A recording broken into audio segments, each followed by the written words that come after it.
हाँ तो बच्चों, जैसा कि आप लोगों को दिख रहा है स्क्रीन पर कि हम क्वेश्चन नंबर 4 करने वाले हैं और एक्सरसाइज 12.2 फॉर क्लास 9 CBSE। क्या बोल रहा है? Triangle and a parallelogram have the same base and the same area. भाई एक ट्राइंगल है और एक पैरेललोग्राम है, दोनों का सेम बेस है और एरिया भी सेम है।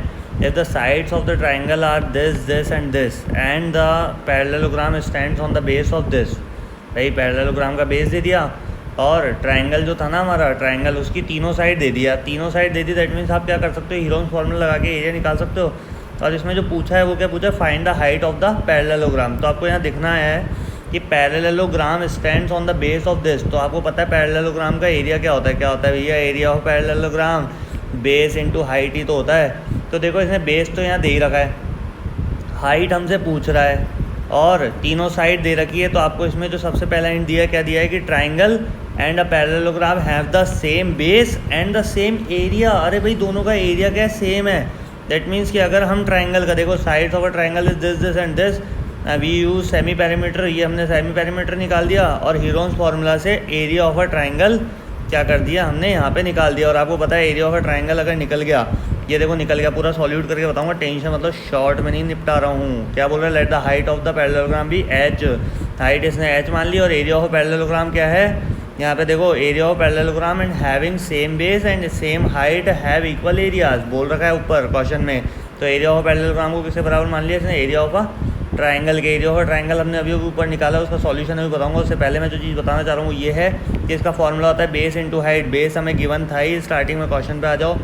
स्टार्टिंग में क्वेश्चन में बेस दे रखा है हमें 28 सेंटीमीटर और हमने यहाँ पे उसी बेस को यूज़ कर लिया। यहाँ पे 28 मल्टीप्लाई में था, डिवाइड में चले गया, डिवाइड से क्या हो गया, हमारी हाइट निकल गई। अब जो सबसे इंपॉर्टेंट चीज़ है वो इसमें एरिया और ट्राइंगल कैसे निकाला।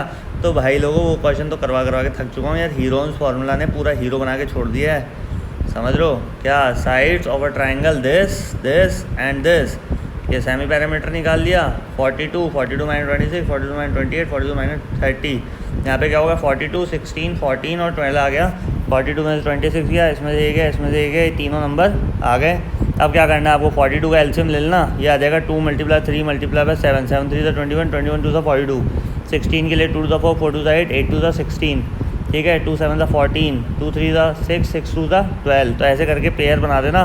पेयर बन के क्या आ जाएगा? 2 का एक पेयर बना, 2 का 2 का 2 का, ऐसे 4 पेयर बन गए 2 के, और 3 का एक बन गया और 7 का एक बन गया। दिख ही रहा है स्क्रीन पर, सामने देख लो।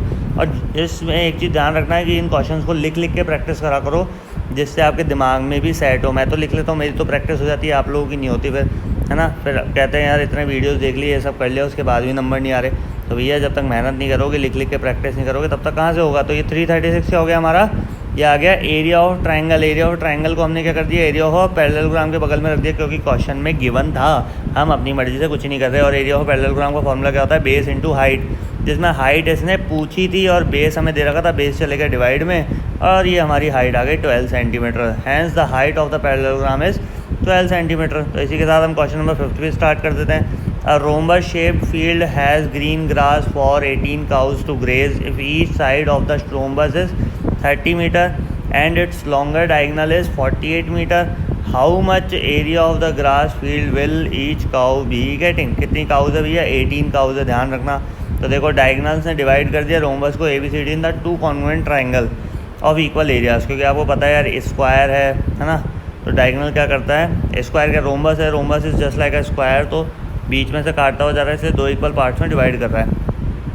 अब जो मोस्ट इंपॉर्टेंट थिंग है वो क्या है कि रोम्बस की जो ईस्ट साइड है 30 मीटर है और उसका जो डायगनल है वो 48 मीटर है। तो इधर दिमाग लगाओ, ये भी 30, ये भी 30 और ये पूरा जो डायगनल है वो हमारा हो गया 48 मीटर हो गया। दोनों मीटर में है, कोई दिक्कत है ही नहीं।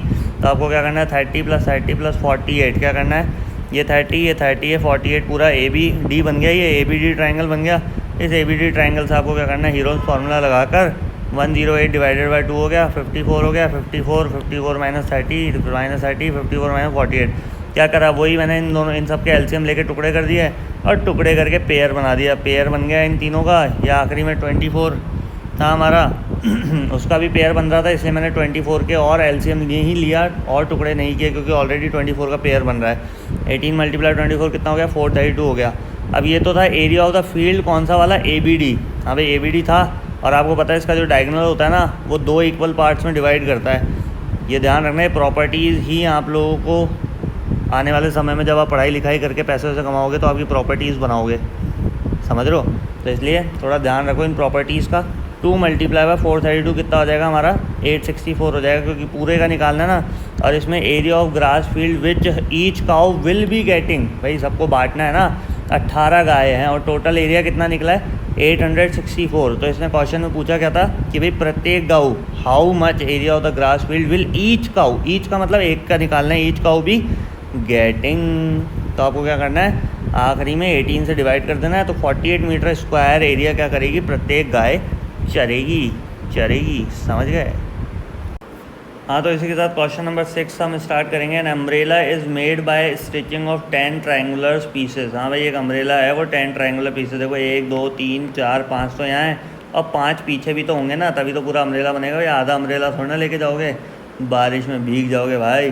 10 triangular pieces of the cloth of the 2 different colours, ठीक है, अलग अलग कलर से। Each piece measuring is this and this. हाँ भाई, एक का मेजरमेंट इतना तेरे का भी, ये भी 50 है, ये भी 50 है और ये 20 है। भैया आ गया ट्रायंगल आ गया।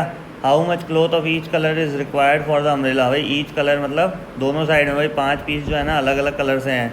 ये बोल रहे हैं ना कि 10 triangular pieces of cloth 2 different colours, समझ लो 2 डिफरेंट कलर्स में है। जैसे मान लो एक ये अलग कलर है, दूसरा अलग कलर है, तीसरा अलग कलर है, चौथा अलग कलर है, ऐसे रंग बिरंगी हैं। तो 5 तो एक कलर हो जाएंगे भाई, 5 कलर तो एक हो जाएंगे और 5 दूसरा कलर हो जाएगा। मान लो 5 तो ब्लू कलर है और 5 ही रेड कलर है, तो एक का निकाल दो, दूसरे का खुद ही निकल जाएगा। तो सेमी पैरामीटर निकाल दिया हमने, उससे यहाँ पे फार्मूला लगा के क्या कर दिया, यूजिंग द हीरोन्स फार्मूला 60 60 - 50 60 - 50 60 - 20।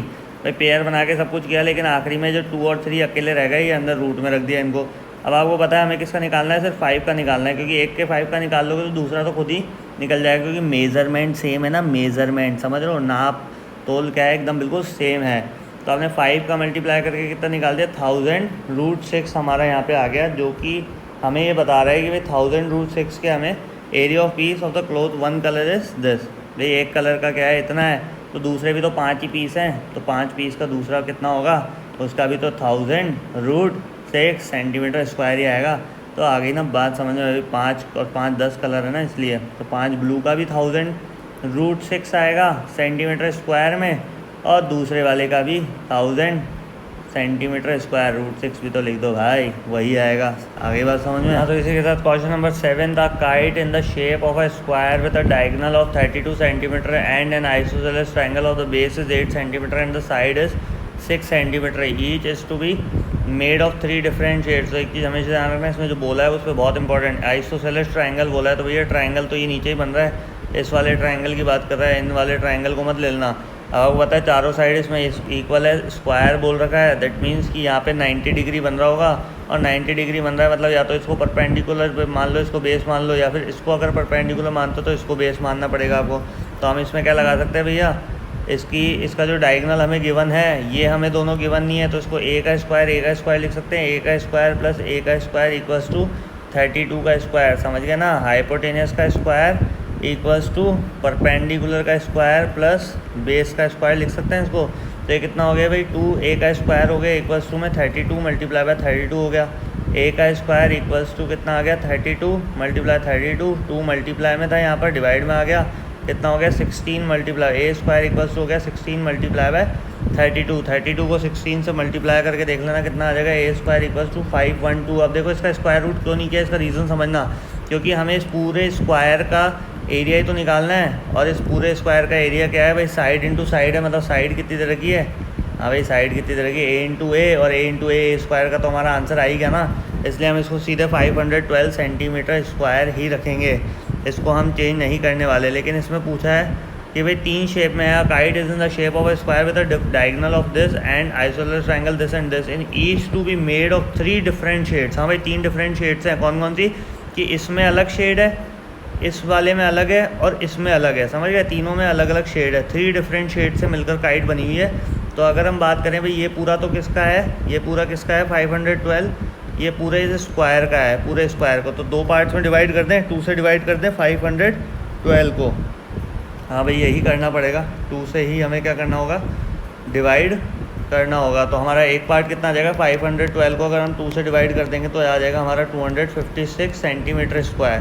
मतलब हमें दो पार्ट तो पता लग गया कि इसमें जो कलर होगा वो 256 क्या होगा, इसमें जो कलर होगा वो 256 सेंटीमीटर स्क्वायर होगा, इसमें कलर होगा वो 256 सेंटीमीटर स्क्वायर के बराबर होगा। इसने पूछा ना 3 different shades as shown in the figure, how much paper of each shade has been use in it. How much paper of each shade का मतलब समझ गया भाई, एक के लिए 250 सेंटीमीटर, एक के लिए 256 सेंटीमीटर। उसके बाद का जो गेम है वो ये है ट्राइंगल में कि भाई नीचे जो ट्राइंगल दे रखा है वो दे रखा है 6 6 और यहाँ पे दे रखा है 8। इसका भी वही करना है यार, s = 6 + 8 डिवाइडेड 2 कितना आ गया 20/2 10 आ गया। उसके बाद इसको निकाल दो आप, यहाँ से रूट निकाल दो भाई, इसका रूट है ना क्या होगा भाई, s कितना है हमारा 10 - 6 10 माइनस इतना बड़ा 10 लिख दिया मैंने जल्दबाजी में, 10 - 6 और ये आ जाएगा अपना वापस 10 माइनस आखिरी में कितना है 8 है। तो इसके वही पेयर बन जाएंगे 10 × 4 × 4 × 2।